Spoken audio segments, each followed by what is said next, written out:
Welcome to the Deep Dive, where we extract the most important nuggets of knowledge from a stack of sources, all tailored just for you. Today, we're plunging into a question that fascinated even Charles Darwin during his travels to the Galápagos Islands. He famously called it that mystery of mysteries, the just astonishing diversity of life. How do new species, with all their unique forms and behaviors, actually come into existence? It's truly a foundational question. This mystery Darwin pondered is what we call speciation, the critical biological process by which one species splits into two. Think of it as the conceptual bridge, maybe, connecting the subtle, ongoing changes within populations, what we call microevolution. Right, the small shifts. Exactly. Yeah. Connecting that to the grand, sweeping patterns of life's history above the species level, or macroevolution. That's a great way to put it. I mean, when you consider how different we are from our closest primate relatives, or how completely new groups like, say, mammals or flowering plants emerged, it all starts with speciation. And it's not just about diversity, is it? Speciation also reminds us of the underlying unity of life. Absolutely. When one species splits, the resulting new species still share a common ancestor, which is, well, that's why we see so many genetic similarities across related groups. Uh-huh. A prime example from Darwin's own Galápagos is the flightless cormorant. This fascinating bird, despite losing the ability to fly, shares a close genetic heritage with flying cormorants on the mainland. It's a direct outcome of speciation, where an ancestral flying species colonized the islands, became geographically isolated, and then evolved into this distinct flightless species. It's a perfect setup for understanding how new forms arise. Okay, so our mission today is to really unpack the mechanisms by which new species arise, understand the biological barriers that keep them distinct, and maybe even discover the surprising speed and genetic intricacies of this absolutely fundamental biological process. Let's dive in. So, first things first, what is a species, scientifically speaking? I mean, we can easily tell a dog from a cat, but what's the strict biological definition? Right, it seems simple, but nailing it down is key. That's where the biological species concept is incredibly useful. It defines a species as a group of populations whose members have the potential to interbreed in nature and produce viable, fertile offspring. And crucially, they do not produce such offspring with members of other groups. Okay, interbreed and produce fertile offspring. Exactly. Think about humans globally. We're all one species because we can interbreed and have fertile children, right? Even across vast distances. In contrast, humans and chimpanzees, even if they live side by side, well, they cannot produce fertile offspring, so they remain distinct species. So, if the ability to interbreed defines a species, what holds that group together? Making its members generally look and act alike. That's typically the role of gene flow, the transfer of alleles or different forms of a gene between populations. This constant mixing keeps a species' gene pool cohesive. And what's really fascinating, the key thing for speciation, is that a reduction or complete lack of this gene flow is the critical factor. So stopping the gene mixing is step one. Pretty much. When that exchange stops, populations start to drift apart genetically. And this genetic divergence ultimately leads to reproductive isolation, which sounds like the cornerstone of new species formation. It absolutely is. These are biological factors, basically barriers, that prevent interbreeding and stop the formation of hybrids. Hybrids being the offspring from mating between different species. Right. And it's rarely just one barrier. Often it's a combination of several that effectively seals off a species' gene pool from others. Okay, so these barriers can act at different points. Exactly. We categorize them as either prezygotic or postzygotic. Before or after the zygote, the fertilized egg forms. So these are like biological speed bumps, stopping species from mixing their genes. Where do these barriers usually pop up in the process? Well, the first set, prezygotic barriers, act before fertilization even happens. They prevent mating attempts, or if mating does occur, they hinder successful fertilization. Sometimes it's about timing. Temporal isolation. Two species might live in the same area but breed during different seasons or times of day, so they just never meet when it counts. Like ships passing in the night, reproductively speaking. Exactly. Western spotted skunks, for instance, mate in late summer, while their eastern cousins mate in late winter. Same area, different schedules, no interbreeding. And often it's about what we see or how species interact. Right. Their behavior. Absolutely. Think about behavioral isolation. Many species have these really unique courtship rituals. Male blue-footed boobies, for example, do that famous high-step dance to show off their bright blue feet. A female of a different booby species just wouldn't recognize that dance. It means nothing to her. So no recognition, no mating. Right. Or it can be purely physical. Mechanical isolation. Imagine two species of snails whose shells spiral in opposite Oh, directions. I remember this one. Yeah. Even if they try to mate, their bodies literally can't align correctly. Their genital openings just won't match up. It's a physical impossibility. Okay. And even if they manage to attempt mating, the sperm and egg might just not be compatible. That's gametic isolation. This is super common in aquatic animals that just release their eggs and sperm into the water, like sea urchins. They have specific proteins on the surface of their eggs and sperm, like a lock and key. Sperm from one species often just can't bind to or fertilize the eggs of another. The key doesn't fit the lock. Okay, that covers the before fertilization barriers. Now, what about the ones that act after fertilization has already happened? The postzygotic barriers. Right, so despite the prezygotic hurdles, sometimes a hybrid zygote does form. These postzygotic barriers then kick in, affecting its development, survival, or fertility. First, you might have reduced hybrid viability. The genes from the two parent species just don't work well together. They might interact in ways that impair the hybrid's development or So survival. the hybrid might not even develop fully. Exactly, or it might be born very frail and not survive long. We see this in some salamander hybrids. Or maybe they're born perfectly healthy, seem vigorous, but they just can't reproduce themselves. That's reduced hybrid fertility. The classic example everyone knows is the mule. Right, donkey father, horse mother, strong animal. Very strong, very robust, but completely sterile. Why? Because donkeys and horses have different numbers and structures of chromosomes. This difference messes up meiosis, the process that creates sperm and eggs. So while mules are great work animals, they can't pass on their mixed genes. It's a dead end for gene flow between donkeys and horses. And then there's a more complex one, hybrid breakdown. What's that about? Yeah, this one's a bit more subtle. In this case, the first generation of hybrids, the F1s, are actually viable and fertile. They seem fine.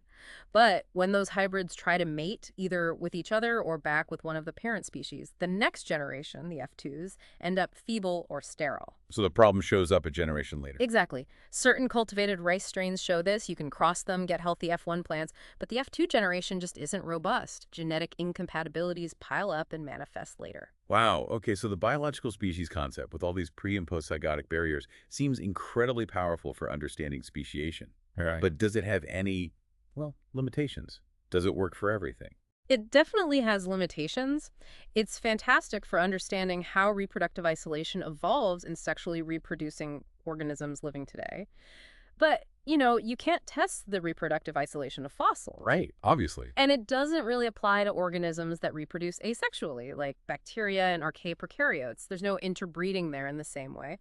Also, sometimes species we generally consider distinct based on looks and ecology can actually interbreed to some extent if they meet. Think grizzly bears and polar bears. Ah, the Growler bears or Pizzly bear. Exactly. They can produce viable, fertile offspring in captivity and sometimes in the wild where their ranges overlap due to climate change. But in nature, natural selection still tends to keep them largely distinct because they're adapted to very different environments. So even with some gene flow, they maintain separate identities. So if the biological species concept isn't perfect, are there other ways scientists define a species? Oh, yes. There are several alternative concepts, each useful in different situations. The morphological species concept is probably the most intuitive. Based on looks? Yeah, based on body shape, size, and other structural features. It's practical, especially for fieldwork, and it works for fossils and asexual organisms. But the downside is it can be subjective. How different is different enough? True. Then there's the ecological species concept. This defines a species based on its ecological niche, its role in the environment, the resources it uses, the habitat it occupies. This can be really helpful for understanding species that look similar but use different resources, or for asexual organisms defined by their ecological roles. It helps explain why those grizzlies and polar bears remain distinct despite potential interbreeding different niches. Makes sense. So, while these other concepts are valuable tools for studying the process of speciation, how new species actually arise, the biological species concept remains really central because it focuses directly on reproductive barriers, the very things that stop gene flow. Okay, great. Now that we've kind of nailed down what a species is, let's get into the how. How exactly do new species come about? You mentioned geographic context earlier. Separated or not separated? Exactly. This brings us to the two main modes, based on geography: allopatric and sympatric speciation. Allopatric speciation comes from the Greek, allos meaning other, and patra meaning homeland, so other homeland. This happens when gene flow is interrupted because a population gets geographically isolated from its parent population. So we're talking about a physical barrier splitting them up, like a mountain range rising or a glacier advancing. Precisely. Or maybe a lake level drops, creating smaller, isolated ponds. Or a river changes course and cuts through a population's territory. Or even just a few individuals colonizing a remote island, like maybe those ancestral cormorants in the Galápagos. Yes, exactly. That's a classic example of colonization leading to allopatriy. Once that geographic isolation is established, the separated gene pools start to diverge. Why? Well, different mutations pop up randomly in each group. Natural selection might favor different traits in their different environments. And genetic drift, those random fluctuations in gene frequencies, also plays a bigger role in smaller, isolated populations. And over time, all these genetic changes pile up. And eventually, reproductive isolation often evolves as a kind of byproduct of all that genetic divergence. They just become too different to breed successfully, even if they were brought back together. Okay, let's make this concrete. Can you give us some real-world examples? Sure. A really clear case involves the mosquito fish Gambusia hubsi on Andros Island in the Bahamas. These fish live in various isolated freshwater ponds. Now, some of these ponds have predatory fish, while others don't. In the ponds with predators, natural selection favored mosquito fish with a body shape built for speed streamlined, good for quick bursts to escape. Makes sense. But in ponds without predators, a different body shape evolved, one better suited for steady, prolonged swimming, maybe for foraging. Pressure's different shape. Exactly, and here's the kicker. Female mosquito fish actually prefer to mate with males who have a similar body shape to their own. So the adaptation leads to mate choice preference. Yes. This preference acts as a behavioral reproductive barrier between fish from the high predation ponds and those from the low predation ponds, even though they all originated from the same ancestral population. It's speciation happening as a result of adaptation to different environments. That's a fantastic illustration. And you mentioned something even more dramatic earlier, the snapping shrimp. Oh, the Alpheus snapping shrimp off the Isthmus of Panama. It's like a perfect natural experiment in allopatric speciation. Okay. So before the Isthmus of Panama formed that land bridge connecting North and South America, shrimp populations in the Atlantic and Pacific could mix. There was gene flow. Okay. But as the isthmus gradually rose and finally closed the gap completely around 3 million years ago, it split that ancestral shrimp population in two. Now, what we find today are 15 pairs of what biologists call sister species, one species on the Atlantic side, and its closest relative on the Pacific side. 15 pairs that split when the land bridge formed. The genetic evidence strongly supports it. The divergence times estimated from their DNA line up incredibly well with the geological timing of the isthmus closing. It's a textbook case of geographic isolation driving speciation. Wow. And it really highlights why isolated places like the Hawaiian Islands with all their unique finches and plants, or maybe parts of South America divided by big rivers, often have such a high number of endemic species found nowhere else. Exactly. Allopatric speciation is considered a major driver of biodiversity. Okay, so that covers speciation when populations get separated. But what about the other scenario? Sympatric speciation. Sim meaning same, right? So same homeland. How can new species possibly arise without geographic separation? When the individuals are still living in the same area, potentially bumping into each other, it feels like gene flow should prevent that. It does seem counterintuitive, and it is generally rarer than allopatric speciation precisely because of that ongoing potential for gene flow. But it absolutely can happen if gene flow is reduced by other factors, even within the same geographic area. Okay, what kind of factors can do that? One major mechanism, especially important in plants, is polyploidy. Polyploidy, meaning many sets of chromosomes. Exactly. It's basically an accident during cell division that results in an organism having more than the usual 2 sets of chromosomes. Like, instead of being diploid 2N, they become tetraploid 4N or something. Right. And there are 2 main ways this happens. First is autopolyploidy, auto meaning self. This is where an individual gets multiple chromosome sets, all derived from a single species. So imagine a diploid plant, 2N, has an error in meiosis producing diploid gametes, 2N, instead of haploid N. If self-fertilization happens, or fertilization with another diploid gamete, you get a tetraploid offspring, 4N. Okay, so now you have a 4N plant living among 2N plants. Yes, and here's the crucial part. This 4N plant can often successfully breed with other 4N plants. But if it tries to breed back with the original 2N parent population, the offspring are usually triploid, 3N, and sterile. Instant reproductive barrier. Pretty much. A new biological species can arise in effectively just one generation through autopolyploidy. Wow. Okay, and the second type, you said it involves two species. That's allopolyploidy. Allo meaning other. This is more common and often involves hybridization between two different species. So two different species interbreed. Their hybrid offspring usually has chromosomes from both parents that don't pair up properly during meiosis, making the hybrid sterile. Like the mule. Similar idea, yes. But sometimes this sterile hybrid can propagate asexually, maybe vegetatively if it's a plant. And then in a later generation, a mitotic or meiotic error can occur that doubles all the chromosomes. Suddenly, the organism has two full sets from species A and two full sets from species B. Now, each chromosome has a homologous partner to pair with during meiosis. Making it fertile. Exactly. It becomes a fertile polyploid, an allopolyploid. It can now reproduce sexually with other similar allopolyploids, but it's reproductively isolated from both of its original parent species. It's a new species. And this isn't just some rare theoretical thing, right? You mentioned crops. Not at all. It's hugely important in plant evolution. Many of our major agricultural crops are polyploids, often allopolyploids. Oats, cotton, potatoes, tobacco, and especially bread wheat. Bread wheat. Yeah, common bread wheat, Triticum estivum, is an allohexaploid. It has 6 sets of chromosomes originating from hybridization events involving 3 different ancestral wild grass species. We've even seen allopolyploid speciation happen in recent history. In the Pacific Northwest, several new species of goat's beard plants, Trigopogon, arose relatively recently after European species were introduced and subsequently hybridized and underwent polyploidy. That's incredible. Okay, so polyploidy is a big one for sympatric speciation, especially in plants. What else can reduce gene flow within the same area? Another important factor is habitat differentiation. This happens when a subpopulation starts using a habitat or resource not used by the parent population, even within the same geographic area. Like finding a new niche right next door. Exactly. Let's go back to the apple maggot fly. Raguletus pomonella. Originally, these flies in North America only laid their eggs on native hawthorn fruits. But then, about 200 years ago, European settlers introduced apples. Some populations of these flies started using apples as a host plant instead.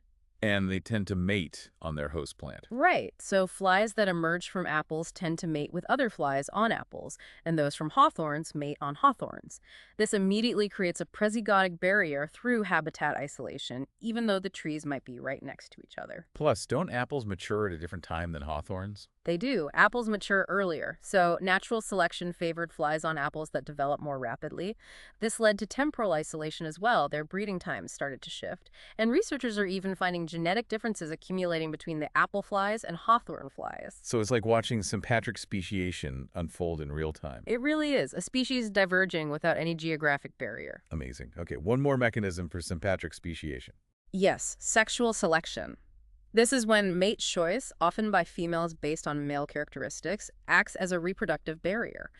If females in a subpopulation start preferring males with a particular trait, it can isolate them reproductively from the main population. Can you give an example? The cichlid fish in East Africa's Lake Victoria are the poster child for this. It's mind-boggling. This relatively young lake once had something like 600 endemic species of cichlids, most thought to have evolved right there within the lake. 600 species? How? A key factor seems to be sexual selection based on male coloration. Many closely related species differ mainly in the color of the breeding males. Some might be reddish, others bluish. Females have strong preferences for males that match their own species coloration. This preference acts as a very effective prezygotic barrier. So female choice drives the separation. It seems to be a major driver. Researchers did this clever experiment. They put 2 species, one blue and one red, in tanks under normal light, and the females strongly preferred males of their own color. But then they put them under monochromatic orange light, which made it really hard to distinguish between the blue and red males. And what happened? They stopped being picky. Exactly. The females mated indiscriminately with males of either species. This strongly suggested that female mate choice based on color, under normal light conditions, was the primary barrier keeping these species distinct in the same lake. So sympatric speciation really can happen, driven by genetics like polyploidy, by ecology like habitat shifts, or by behavior like sexual selection. Fascinating. Okay, so we have these processes, allopatric and sympatric, that can lead to new species. But what happens when species that haven't fully separated yet, maybe their reproductive barriers are incomplete, actually come back into contact? Or if they were diverging sympatrically but still occasionally mate? Yeah, that's where things get really interesting. This leads to the formation of hybrid zones. These are geographic regions where members of different species meet and mate, producing at least some offspring of mixed ancestry. And you call them natural laboratories. They really are. They give us a chance to observe evolutionary processes in action, what happens when divergent gene pools mix again. Often, these hybrid zones are surprisingly narrow. Think about the bombina toads in Europe, the yellow-bellied toad, B. variegata, and the fire-bellied toad, B. bombina. Their ranges meet and overlap in a long zone stretching about 4,000 kilometers across Europe. 4,000 kilometers long. That sounds huge. It is long, but it's typically less than 10 kilometers wide. Wow, only 10K wide. How does it stay so narrow if the toads can presumably move around more freely than that? Is there some barrier right there? Not necessarily a strong physical barrier. The narrowness often happens because the hybrids themselves are less fit than the parent species. For these bombina toads, the hybrids suffer from high rates of embryonic mortality and have various developmental abnormalities. Because they have poor survival and reproduction, they don't serve as effective bridges for genes to flow between the two parent populations. So selection against the hybrids keeps the zone narrow and limits the mixing. Exactly. Even though parent toads might move into the zone from either side, the genes don't penetrate very far across it because the hybrids carrying those mixed genes are selected against. And can these zones move or change? Are they static? Oh, definitely not static. Huh. Environmental changes can cause hybrid zones to shift their location. For example, there's a hybrid zone between black-capped chickadees and Carolina chickadees in North America. I think I've heard of this one. Yeah, it runs roughly from New Jersey to Kansas. With recent climate warming, this zone has actually been observed moving northward. Because the species ranges are shifting with the climate. Precisely. Or, sometimes, environmental changes can even cause new hybrid zones to form. A series of unusually warm winters allowed the southern flying squirrel to expand its range northward in some areas, where it then encountered the northern flying squirrel. Result: a brand new hybrid zone where their ranges now overlap. It's interesting that you hear hybrid and often think problem or less fit. But can hybrid zones ever be, well, beneficial in some way? That's a really important point. While hybrids are often less fit, hybridization isn't always negative. Sometimes it can be a source of new genetic variation, and occasionally beneficial alleles can actually be transferred from one species to another through hybridization. Like borrowing a good gene. Kind of, yeah. For instance, studies on Anopheles mosquitoes, which transmit malaria, have shown that alleles conferring resistance to insecticides have actually moved between different Anopheles species via hybridization. Wow, so hybridization helps spread insecticide resistance among malaria vectors. It appears so. It shows that even if most hybrids aren't successful, occasional hybridization events can introduce potentially adaptive genes into a population. Okay, so these dynamic zones exist. What are the possible long-term outcomes? Do they just stay as they are, or do they lead somewhere? There are generally three main potential outcomes over time for a hybrid zone. The first is reinforcement. Reinforcement, like strengthening the barriers. Exactly. If the hybrids are significantly less fit than both parent species, natural selection should favor individuals that avoid mating with the other species. This leads to the strengthening of prezygotic barriers. Things like mate choice preferences become stronger. The result is that fewer unfit hybrids are produced over time. We often see stronger prezygotic barriers between species in areas where they live together, sympatry, compared to where they live apart, allopatry, which is evidence for reinforcement. So nature basically doubles down on the separation because the mixing isn't working out. Makes sense. What's the second outcome? The second outcome is fusion. This is kind of the opposite. If the reproductive barriers between the two species are relatively weak, and hybrids are not significantly less fit, then substantial gene flow can occur through the hybrid zone. Over time, so much gene flow can happen that the genetic differences between the two parent populations decrease. Their gene pools can become more and more alike. Leading to them merging back into one species? Potentially, yes. The speciation process essentially reverses. This might be happening or might have happened with some Galápagos finches where extensive hybridization occurred. And it's a concern for those Lake Victoria cichlids we talked about. Why them? Because pollution is making the lake water murky. If females can't visually distinguish the males of their own species due to the cloudy water, the sexual selection barrier breaks down, potentially leading to fusion of species. That's worrying. Okay, reinforcement, fusion. What's the third possibility? The third outcome is stability. In this case, the hybrid zone persists over long periods and hybrids continue to be produced. But why if they're often less fit? Well, sometimes the hybrids might actually have higher fitness in the specific environment of the hybrid zone itself, even if they do poorly outside it. Or, even if the hybrids are selected against, like our bambino toads, the zone can remain stable if individuals from the parent populations outside the zone continuously migrate into it. So there's constant input from the parent populations keeping the hybrid zone going, even if the hybrids themselves don't reproduce well. Exactly. It's a balance between migration, bringing the parent types together, and selection acting against the hybrids. So these zones can be stable features for a long time. They really are these fascinating windows into evolutionary processes. Okay, so we've talked about the what and the how of speciation. Let's talk about the when. How fast does this whole process actually happen? Darwin himself wondered about the tempo of speciation. It's a great question, and one that the fossil record gives us some clues about, though interpreting it can be tricky. We see basically two contrasting patterns described. One is called punctuated equilibria.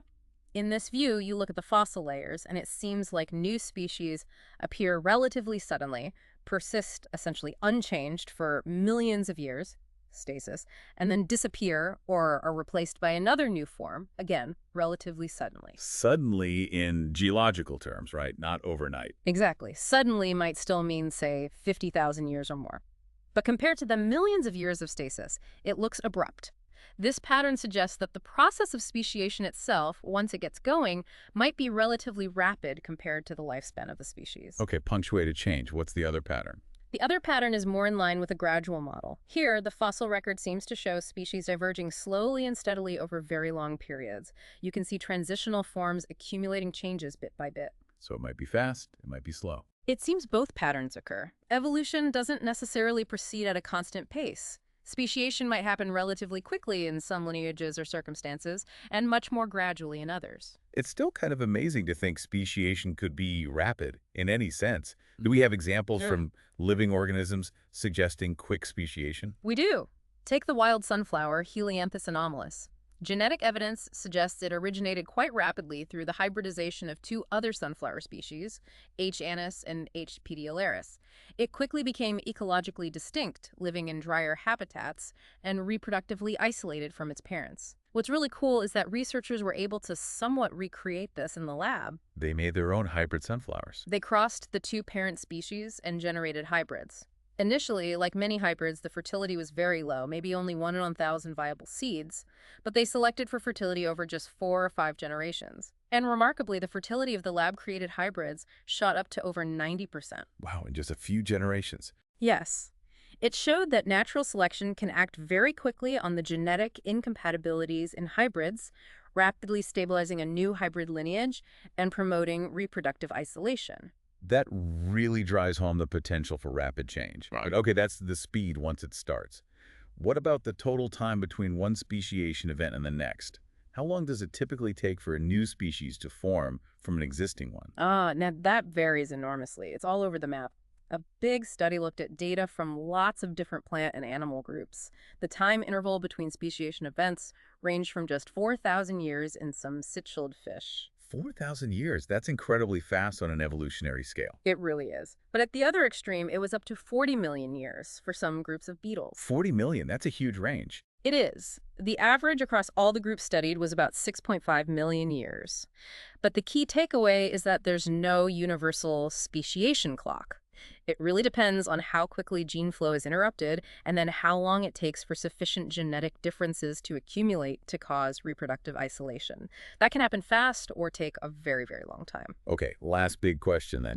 The genetics of it all. Okay. How many genes does it actually take to make a new species? Are we talking about wholesale changes across the genome, or can it be just a few key changes? It's another area where the answer is It depends, but it can be surprisingly few, sometimes even just one gene. One gene can create a new species. How? Remember those Japanese land snails, genus Yeah. Euhadra? We talked about mechanical isolation due to shell coiling direction? Right, if they coil opposite ways, they can't mate. Exactly. And it turns out, in some species, the direction of that shell spiral right-handed versus left-handed is controlled by a single gene. A mutation in that one gene can effectively create an instant mechanical reproductive barrier, isolating the mutants from the original population. That's incredible. One gene difference, instant barrier. It's pretty amazing. There are other examples, too, involving single genes affecting things like pheromone production in fruit flies or hybrid sterility in mice.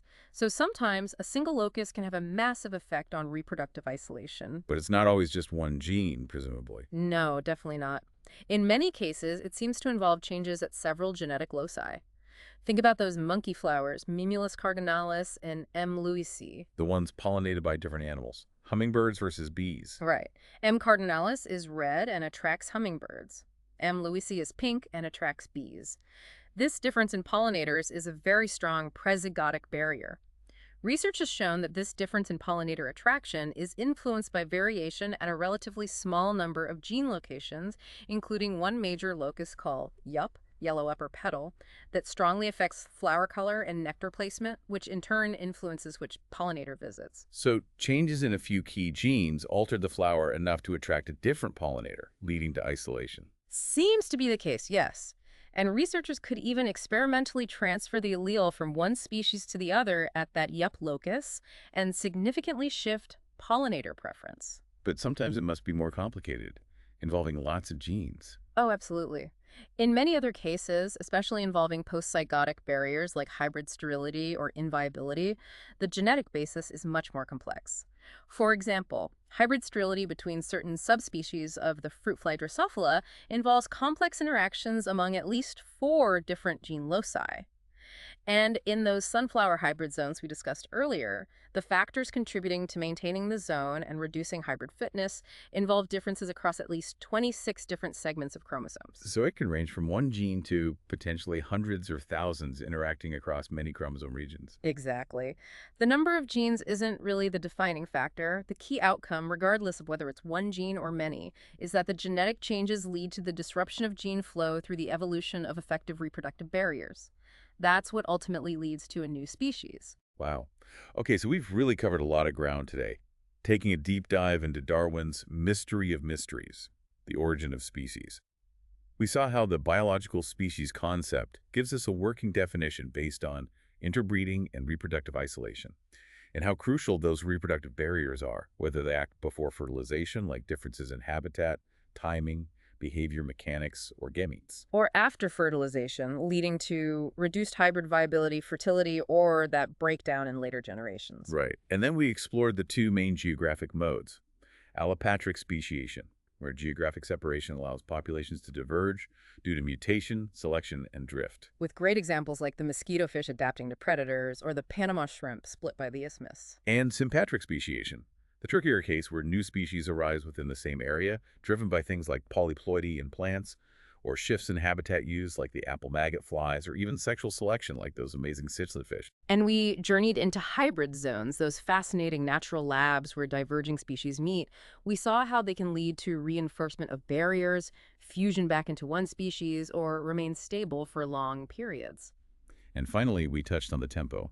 The speciation can be relatively rapid once it starts, maybe punctuated or more gradual, and the genetics realizing it can involve anything from a single gene to many, many genes. It really underscores that speciation isn't one single thing, but a whole suite of processes. And the key outcome, again and again, is reproductive isolation. What's really striking is thinking about this process, speciation, happening repeatedly over geological time. That's what builds the incredible diversity of life we see. It's the fundamental engine driving macroevolution, shaping the tree of life as new branches emerge and sometimes old ones end. Exactly. Each speciation event is a branching point, adding to the complexity and richness of life on Earth. It connects those small microevolutionary changes directly to the grand patterns of biodiversity over millions of years. So maybe a final thought for you, our listener, to ponder. Considering how rapidly species can sometimes diverge, as we saw with the sunflowers, and how environmental changes like climate shifts influencing hybrid zones can really alter the interactions between species. What does this deep dive into the mechanisms and tempo of speciation suggest about the future of life on Earth, especially in our current era of rapid environmental change? Something to think about. Thank you so much for joining us on this deep dive into the origin of species.